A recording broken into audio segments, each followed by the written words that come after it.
So my story, I'm going to take us back a little bit. I started work and I was working within investment banking for a number of years in HR business partner roles, which meant that I was directly supporting particularly the front office within the investment bank. So a very high-paced, challenging environment, which was predominantly male.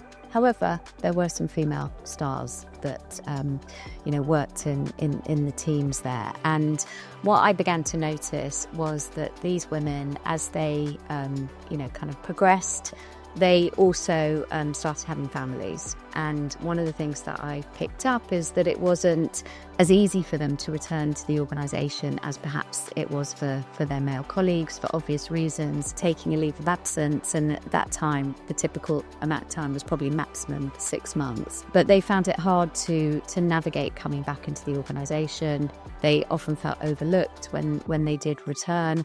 And some of them actually made the choice to leave the organisation. And I think at the time I was appalled actually at this loss of talent and really felt strongly that I and organisationally we should be doing something about it. It also coincided with my own story of having a family whilst I was working at the bank, and realising that when I came back after my first mat leave, I wanted to work differently. It then meant I had to make certain choices about my career, and I ended up doing a role which, whilst I really, really enjoyed, it did feel like I was more in the background than I had been.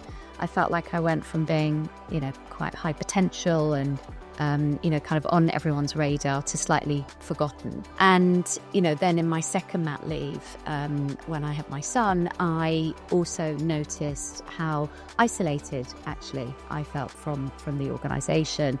And actually it was that isolation that made it really easy for me to pick up the call when Geraldine, the founder of ECC, asked me to join them as a coach. And I really reflected on that experience and realised that, the organisation hadn't done enough actually to make me feel that there was a future for me as a working parent, which made me think about, well, what could organisations do differently that would have made a difference to me personally and would have made a difference to these incredible women that I actually saw leaving the organisation, not because they wanted to be a stay-at-home parent, but just because it was too difficult to navigate, the kind of internal obstacles to making it work as a working parent. So I had the idea of maternity coaching. That was over 20 years ago, and very much felt that was something that organisations could lean on and introduce to support individuals as they were going through the transition of becoming a parent, to help them set themselves up for success,